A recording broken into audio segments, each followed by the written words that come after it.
Bonjour, sur cette vidéo, nous allons traiter Publipostage. Et pour le Publipostage, nous aurons besoin d'une base de données créée sous Excel qu'on va importer au niveau du Word, que ce soit sous forme d'enveloppe ou répertoire ou lettres. Quelle est la différence entre les trois? C'est ce qu'on verra juste après à travers un exemple. Mais avant d'entamer la pratique, j'aimerais attirer votre attention sur la différence entre Publipostage et formulaire. Le formulaire, c'est déjà une vidéo que j'ai déjà publiée il y a quelques mois, en vous expliquant son principe, bien sûr. Maintenant, seulement, je veux vous donner la différence entre formulaire et Publipostage. Quand il y a un masque de saisie qui contient plusieurs champs, et au niveau des enregistrements, on ne veut pas les garder sur PC.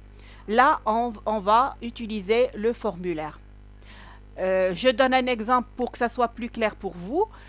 Par exemple, j'ai une fiche d'un client où il y a différentes informations qu'on doit saisir, par exemple prénom, le nom, etc.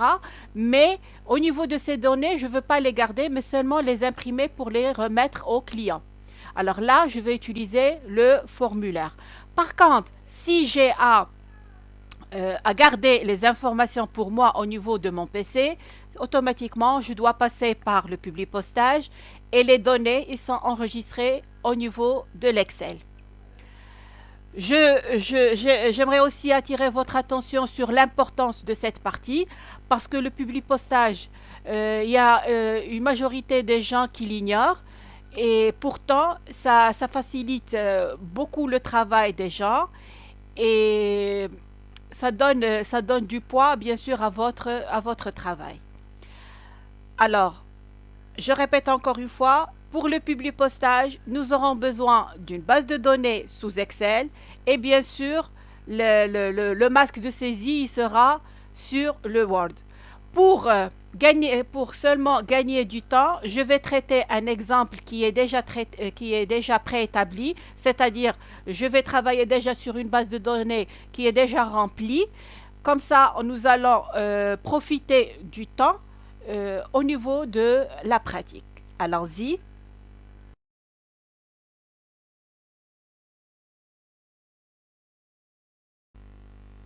Alors, comme je l'ai déjà dit, qu'au niveau du Publipostage, nous aurons besoin aussi bien d'une base de données que, bien sûr, d'un fichier Word. Tout d'abord, je vais commencer par le type lettre. Qu'est-ce qu'on entend par lettre? Tout simplement, on a déjà un texte qui est déjà préétabli au niveau du Word et il suffit d'importer les données de l'Excel pour les insérer au niveau du Word. Maintenant, au niveau de ma base de données, j'ai civilité, prénom, le nom, l'adresse, le quartier et la ville.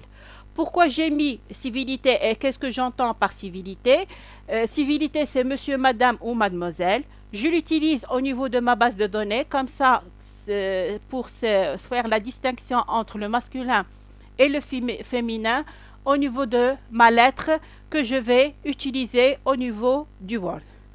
Je n'ai pas utilisé beaucoup d'enregistrements. Alors là, je vais utiliser dans cette vidéo deux termes au niveau du champ et enregistrement. Je vous explique dès le début quelle est la différence entre les deux.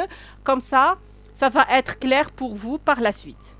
Alors, les champs, c'est bien sûr civilité, prénom, le nom, adresse et quartier et ville. C'est ça ce qu'on appelle les champs. Les informations de ces champs, c'est-à-dire ça, c'est ce qu'on appelle les enregistrements. Ma base de données, bien sûr, elle ne doit pas être ouverte parce que je vais l'importer par la suite. Donc, il suffit de la fermer. Voilà maintenant au niveau du Word, j'ai déjà une lettre qui est déjà saisie. Pour simplement question de gagner du temps.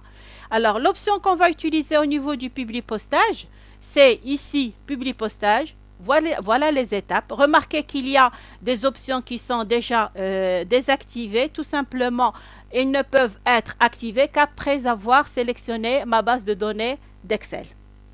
Alors, de quoi s'agit-il ici? Tout simplement, c'est une société qui veut encourager et bien sûr remercier sa clientèle. Elle va lui envoyer une lettre pour l'informer que pour ses 10 ans d'existence, elle va lui accorder un certain taux de remise au niveau des, à titre exceptionnel, au niveau de la prochaine commande qu'ils vont établir. Alors, maintenant, comment procéder au niveau du publipostage? Tout simplement, on va aller à la première étape, mais qui n'est autre que démarrer la fusion et le publipostage. Remarquez que vous avez ici lettres, message électronique, enveloppe, étiquette et répertoire. Pour moi, je vais choisir lettres. Pourquoi lettres? Tout simplement. Il faut faire attention à un point très important. Vous avez lettres et répertoire. Quelle est la différence entre les deux? Alors, pour lettres, j'ai déjà expliqué ce qu'on entend par enregistrement. Alors, pour lettres, chaque feuille, chaque page, et bien sûr, ici, sur mon fichier Word, elle sera réservée pour un seul enregistrement, c'est-à-dire pour une seule personne. Alors que pour répertoire, je vais obtenir tous les enregistrements sur une seule feuille, sur une seule page. D'accord? Donc, c'est ça la différence entre les deux et vous allez le voir d'une façon plus concrète, bien sûr, lorsque je vais terminer l'explication.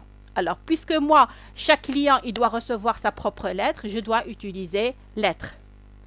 Après, bien sûr, là, je lui donne la forme que je désire. Après, il y a à sélectionner ou bien à choisir votre base de données. C'est pour ça que je vous ai dit qu'il faut, bien sûr, de préférence, avoir la base de données fermée et non pas ouverte. Alors, entre parenthèses, si c'est-à-dire, si vous voulez travailler d'une façon plus professionnelle et ne pas perdre du temps, je préfère que votre fichier, aussi bien Word qu'Excel, au niveau du publipostage, que vous le mettiez sur le même dossier. Comme ça va vous faciliter, bien sûr, la tâche au niveau de la recherche. Alors, vous mettez sélectionner le destinataire. Vous partez ici à utiliser une liste existante. Bien sûr, moi, j'ai mis mon dossier au bureau. Et je vais choisir ma base de données, tout simplement, en faisant un double clic. Et je confirme ici. C'est bien la feuille que je veux. Remarquez, une fois que j'ai sélectionné les destinataires, c'est-à-dire une fois que j'ai choisi ma base de données, les autres options, elles sont maintenant actives, c'est-à-dire je peux travailler avec le publipostage. Maintenant, vous avez le choix. Vous pouvez carrément mettre ici, insérer un champ de fusion. Remarquez, voilà la liste de mes champs. Et les insérer de la forme que je désire. Comme je peux ici, puisque c'est une lettre et j'ai besoin d'insérer bien sûr mon bloc d'adresse, c'est-à-dire mon destinataire, je peux carrément directement utiliser bloc d'adresse qui m'est offert ici. Donc je clique sur bloc adresse au niveau du destinataire bien sûr.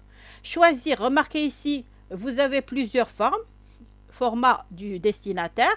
Maintenant, moi, j'ai choisi de mettre le prénom et le nom et l'adresse, bien sûr.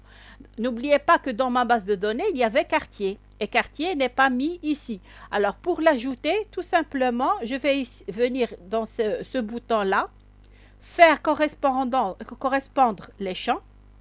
Je clique là-dessus. Remarquez, pour le prénom, j'ai déjà le prénom, le nom aussi. Au niveau de l'adresse, la ville aussi, mais au niveau du quartier, ça n'existe pas. Alors, il suffit de venir ici à l'adresse 2 et au lieu de sans correspondance, je vais choisir quartier. Comme ça, je vais ajouter une autre information au niveau de mon bloc d'adresse. Je peux aussi ici mettre le titre. Ce que j'entends par le titre, ça veut dire la civilité. Et de mettre OK. Et remarquez ici, vous avez déjà le bloc d'adresse qui est bien fait. Ici, au niveau des flèches, il suffit de cliquer là-dessus pour vérifier pour les autres enregistrements. Je confirme et voilà mon bloc d'adresse. Une lettre, ça commence par une formule d'appel. Alors, pour la formule d'appel, je peux la saisir, bien sûr, en utilisant une condition, comme je peux le faire directement en utilisant cette option qui m'est offerte par le publipostage, qui n'est autre que la formule d'appel. Alors, je clique sur formule d'appel.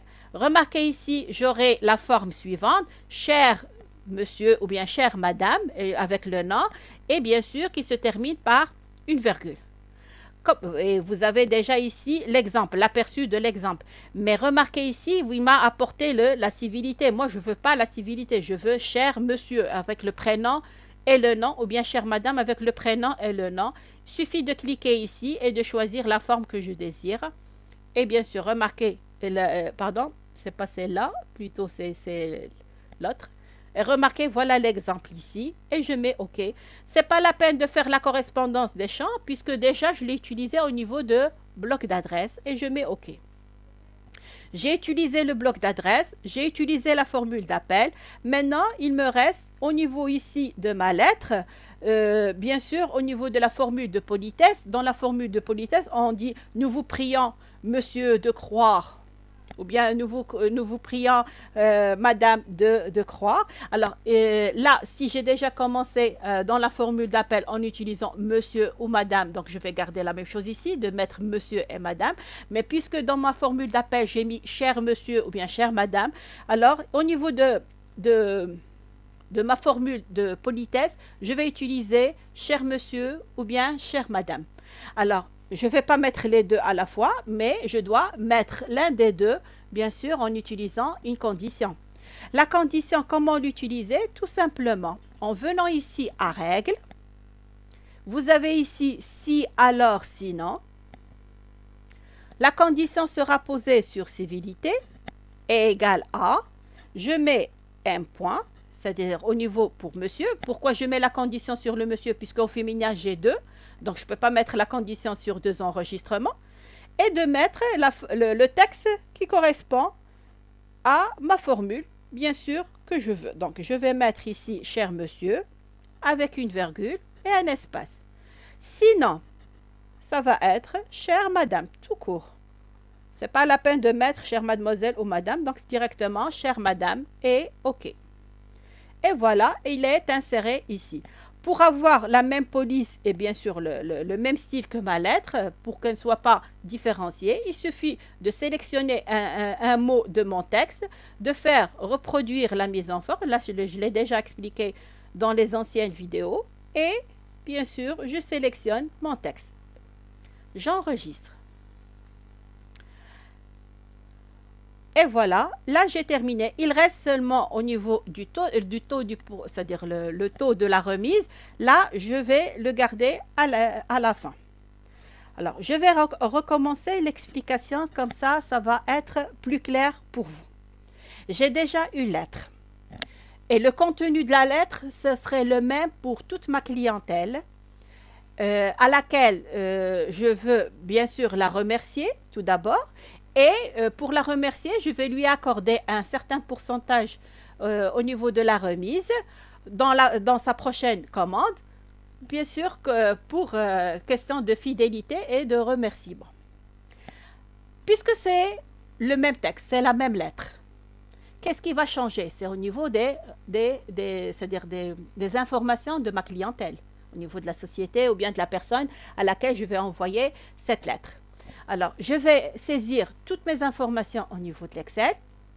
Bien sûr, sans utiliser des colonnes vides. Les champs, ça doivent être l'une après l'autre, plutôt l'un après l'autre, en commençant à partir de la cellule A1. Enregistrer ma base de données, bien sûr, je préfère, et je répète encore une fois ces questions seulement pour faciliter votre travail et de faire un travail professionnel, d'avoir aussi bien votre base de données que votre fichier Word sur le même dossier. D'accord? Après, une fois que vous ouvrez votre lettre, vous allez à Publier postage. Au niveau du Publier postage, pour la première étape, il faut choisir le type du Publier postage. Alors pour nous, on a dit c'est lettres, j'ai déjà expliqué pourquoi. Par la suite, on va à sélectionner les destinataires et au niveau du destinataire, je vais à utiliser une liste et lorsque je vais obtenir la fenêtre, choisir ma base de données. Et par la suite, commencer à insérer les champs de la manière que je désire. Je peux les insérer directement en utilisant l'option insérer un champ de fusion et vous avez tous les enregistrements, tous les champs de votre base de données. Puisque là c'est une lettre, je peux utiliser directement pour le destinataire le bloc d'adresse et comme formule d'appel, bien sûr l'option formule d'appel. Alors, je réexplique au niveau de, c'est-à-dire là, comment utiliser le bloc d'adresse ou formule d'appel.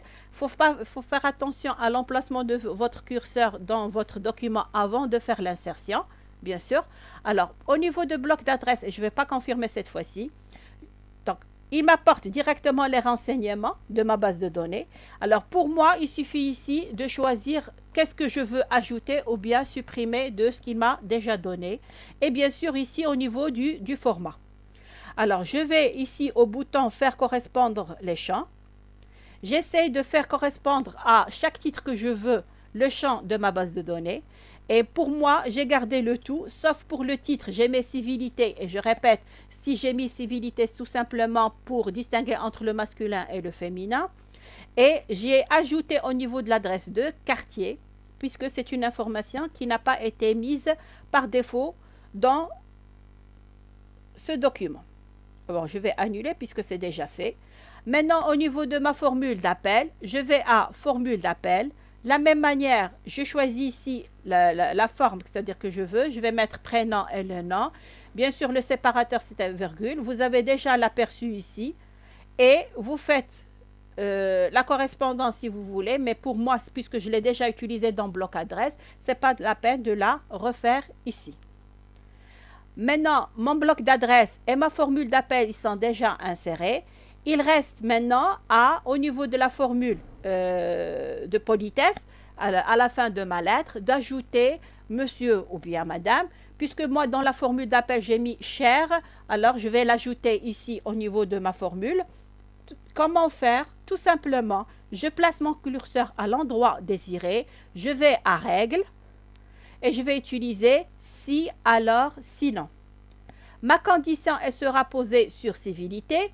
J'ai au niveau de civilité un seul champ qui est plutôt un seul enregistrement qui est monsieur au masculin, alors que deux au féminin. Donc ma condition, elle va être posée sur le masculin. Alors civilité est égale, j'ai mis un point pour le monsieur et j'ai mis comme texte cher monsieur. Il ne faut pas oublier la virgule et l'espace. Sinon, ça va être chère madame. Et après, vous validez. Et voilà votre lettre. Je répète encore une fois, je n'ai pas encore traité la remise. Comment voir maintenant? Bien sûr, il faut à chaque fois faire l'enregistrement, ça c'est certain. Maintenant, je veux voir ma lettre, comment ça va se passer, cette importation de ma base de données. Donc, je peux le voir directement en faisant aperçu des résultats. Et remarquez que vous avez ici le nombre d'enregistrements. Il suffit de cliquer sur le numéro d'enregistrement que vous désirez, comme vous pouvez vous déplacer avec la flèche. Et remarquez qu'il respecte ici bien au niveau du féminin et masculin, aussi bien en haut, c'est-à-dire au niveau de la formule d'appel, que ici en bas, au niveau de la formule de politesse. Ici, pour me placer au début. Donc ça, c'est au niveau de l'aperçu. Maintenant, pour avoir mon document fusionné, c'est la dernière étape, je vais ici à terminer et fusionner. Pour terminer et fusionner, je clique là-dessus. Je vais ici, donc j'ai trois possibilités, soit d'envoyer directement ma fusion sous forme de message électronique, soit de l'imprimer directement, ou carrément, je peux l'avoir en tant que fichier que je peux garder, comme je peux le supprimer, ce n'est pas un problème, tant que mes données, ils sont déjà enregistrées sur ma base de données. Mais le fichier Word qu'il faut enregistrer, c'est là où il y a les champs, c'est-à-dire celui que vous avez devant vous. Alors, je vais modifier les documents individuels. Vous avez trois possibilités aussi ici. Alors, soit je peux fusionner tous mes enregistrements, soit seulement l'enregistrement qui est en cours, qui est actif, ou carrément, par exemple, j'ai une base de données qui comprend une centaine de clients, mais je ne veux que, c'est-à-dire de faire la fusion seulement, ou bien accorder, pour notre cas, accorder la remise que de certaines personnes, c'est-à-dire du 20e au 50e enregistrement. Alors, il suffit de mettre 2A. Remarquez, quand je mets tout, je mets OK. Le nombre d'enregistrements, ça s'affiche ici en bas. Donc, j'ai 14 enregistrements. Et voici ma lettre, les différentes lettres, bien sûr. Il suffit de se déplacer avec la barre de défilement pour les visualiser. Bien sûr, remarquez, puisque le type c'est lettre, automatiquement, il m'a donné le fichier sous forme de lettre 1, que je peux, au niveau de l'enregistrement, de mettre enregistrer sous et de l'enregistrer selon le nom que je désire. Maintenant, je vais revenir, bien sûr, je ne vais pas enregistrer, je vais revenir à ma lettre pour voir comment faire pour la remise. Supposons qu'au début, c'est-à-dire quand j'ai saisi ma lettre, on s'est déjà mis d'accord pour un taux de remise de 5%. Mais c'était encore un taux à discuter. Alors, comment procéder? Tout simplement, je place mon curseur à l'endroit où je dois placer mon taux de remise et je vais à Publi postage, mettre règle. Suivez-moi bien et vous allez voir que c'est très facile. Donc, je répète, je place mon curseur à l'endroit où je veux insérer la remise. Je vais à Publi postage règle et je mets cette fois-ci remplir. Alors, au niveau de l'invite, qu'est-ce que je dois faire? C'est-à-dire indiquer à la personne qui va utiliser ce document qu'est-ce qu'elle doit faire. C'est-à-dire quand elle aura une fenêtre, quel est le message qu'elle va obtenir. Alors, le message qu'elle va obtenir, c'est tout simplement saisir le taux de remise. Et je mets 2 points. Alors, ici, avant de mettre OK, faites attention à cette option. Vous avez demandé une seule fois. Elle doit être active. Je répète encore une fois, elle doit être active. Pourquoi? Tout simplement, si vous oubliez de la cocher, de l'activer, qu'est-ce qui va arriver? Au niveau de la fusion, vous allez obtenir ce message-là, c'est-à-dire au niveau de saisir le taux de remise, autant de fois que vous avez d'enregistrement. Supposons que vous avez 1000 clients, alors vous aurez à saisir 1000 fois, c'est-à-dire que ça va être une punition pour vous. Donc, il vaut mieux faire attention avant de valider, d'activer cette case à cocher et de mettre OK. Remarquez le texte que j'ai saisi, il est situé ici, en haut. Par exemple, on s'est mis d'accord au début qu'on va accorder seulement une remise de 2% et je mets OK. Donc, c'est la remise qui est placée sur ma lettre. Si je n'avais pas cette condition, au niveau de la fusion, quand je vais fusionner, c'est tous les clients, ils vont bénéficier de 2% comme remise pour leur prochaine commande. Mais le problème, c'est qu'au moment où on s'est décidé à envoyer, bien sûr, notre lettre à notre clientèle, nous nous sommes mis d'accord sur le taux de remise qui doit être à 4% et non pas 2%. Alors, comment faire? Tout simplement, je vais aller ici à terminer et fusionner, modifier les documents, je mets tout, OK. Et là, remarquez que j'obtiens le même message que tout à l'heure. Alors, il suffit soit de garder le même pourcentage ou carrément de le modifier en mettant 4% ou bien 5%. Et je mets OK. Et vous allez voir que pour tous les enregistrements, c'est-à-dire toute la clientèle, elle va bénéficier du même taux qui n'est autre que 4%. Je répète, pour la lettre ici, pour la fusion, vous pouvez la garder, comme vous pouvez carrément ne pas l'enregistrer. Donc là, j'enregistre mon document principal. Donc là, c'est au niveau de lettres. Maintenant, je vais vous expliquer comment utiliser répertoire. Bien sûr, en utilisant la même base de données. Je vais choisir un nouveau document. Bien sûr, là, je ne vais pas parler à chaque fois de la mise en page et la mise en forme parce que c'est une chose qui est primordiale. Elle est nécessaire pour chaque document, que ce soit le Word ou bien l'Excel. Alors, maintenant, ce qui m'intéresse, c'est comment faire pour le répertoire. Alors, je vais à Publi postage. Je mets démarrer, je vais choisir répertoire. Supposons que je veux créer un répertoire téléphonique, même si au niveau de ma base de données, il n'y a pas de numéro de téléphone. Alors, je vais mettre, j'ai mis ici, j'ai dit répertoire. Maintenant, je sélectionne ma base de données et je vais choisir la base de données que j'ai déjà créée. C'est simplement pour gagner du temps, sinon je peux utiliser une autre base de données tout simplement. Et bien sûr, maintenant, je vais utiliser l'insertion des champs selon la forme que je veux. Je veux le prénom et le nom. Je reviens à la ligne pour mettre l'adresse. Et ainsi de suite. Je vais agrandir un petit peu le zoom. Comme ça, vous allez voir ce que je fais. Alors, ça, si je garde comme ça, automatiquement, les enregistrements, ils vont être, c'est-à-dire insérés en vrac. Alors moi, je veux faire un petit peu du style au niveau de mon répertoire en séparant les différents enregistrements. Par exemple, pour la séparation, je vais utiliser une ligne. Pour utiliser une ligne, il suffit de mettre 3 fois le signe moins et entrée. D'accord? Comme je peux utiliser des colonnes, alors pour utiliser les colonnes, c'est déjà fait, c'est une vidéo qui est déjà publiée. Il suffit d'aller dans ma chaîne, dans la partie Playlist World, et vous allez le trouver. Alors, je vais ici à disposition, colonne, autre colonne. Je mets 2 colonnes, bien sûr, pour tout le document, ici, et mettre une ligne séparatrice pour garder cette forme-là. Donc, c'est question d'esthétique, tout simplement.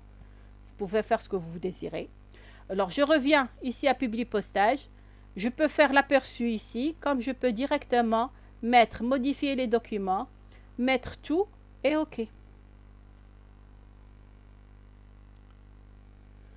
Et bien sûr, remarquez ici, vous avez répertoire. Dans ce fichier, automatiquement, vous allez obtenir toutes les informations qui ont été publiées, qui ont été saisies sur votre base de données. Vous allez les obtenir au niveau de votre document ici. Donc là, c'est au niveau de répertoire. Maintenant, on va passer, je ne vais pas enregistrer ici.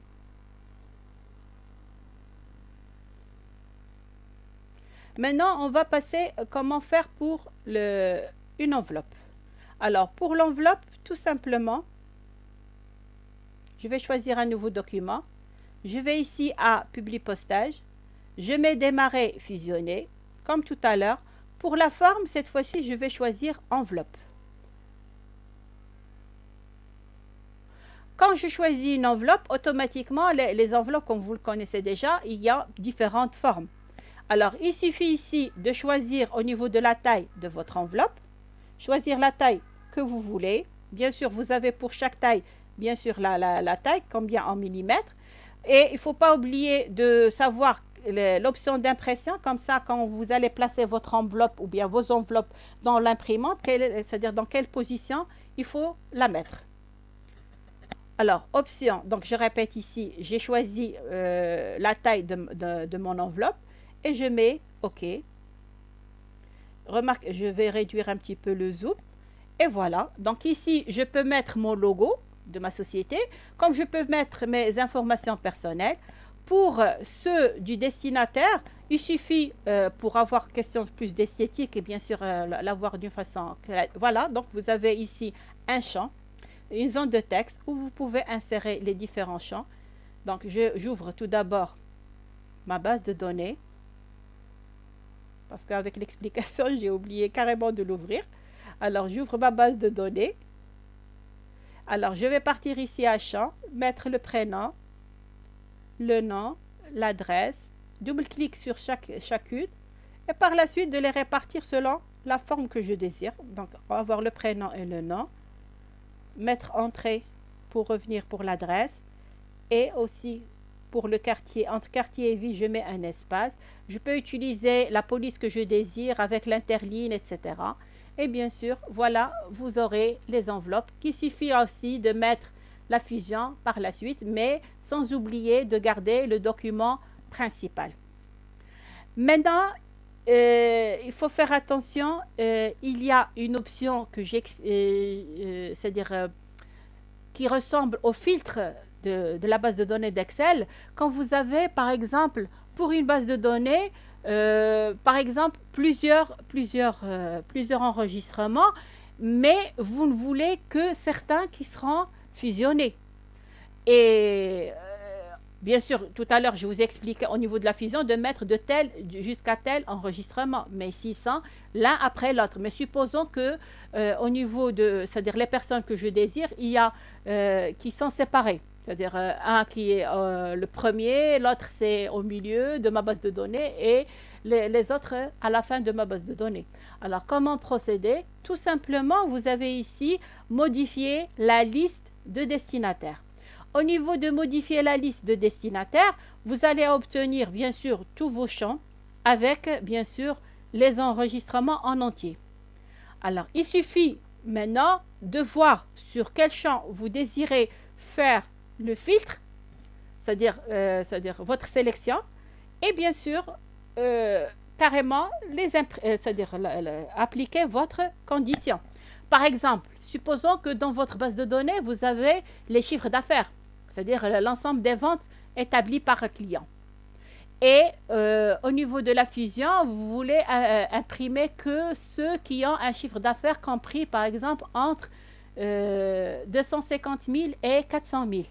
Alors, vous allez venir au champ, par exemple, ici, qui sera affiché chiffre d'affaires, et venir ici à la petite flèche, mettre avancé. Vous allez sélectionner comme champ, bien sûr, votre chiffre d'affaires, mettre par exemple ici supérieur ou égal 450 000 et bien sûr l'autre champ inférieur ou égal, etc. Comme vous pouvez, par exemple, pour notre cas, on veut seulement afficher les personnes qui, c'est-à-dire qui habitent au quartier Ville Nouvelle. Alors, comment procéder? Je vais aller ici à quartier, je mets avancé, je vais choisir comme champ, c'est le quartier, et comme quartier, c'est Ville Nouvelle, et je vais mettre Ville Nouvelle. D'accord? Et je confirme. Automatiquement, remarquez, déjà ici, je n'ai que la Ville Nouvelle qui est affichée. Et vous mettez OK. Au moment de la fusion, vous n'allez obtenir que ces personnes-là. D'accord? J'espère que ma leçon vous a été bénéfique. Je répète encore une fois, il faut seulement faire de la pratique et de la pratique. Pour les exemples, moi, comme vous voyez dans cet exemple-là, c'était une base de données qui est très simple. Même au niveau de la lettre, vous n'êtes pas obligé, surtout je parle pour les étudiants, alors vous n'êtes pas obligé de mettre carrément toute une lettre, il suffit de mettre certains exemples, c'est-à-dire une phrase, par exemple vous bénéficiez d'un taux de, ou bien d'une remise de, d'accord, l'essentiel de faire la pratique. Alors je vous souhaite bonne chance, merci encore une fois et à la prochaine.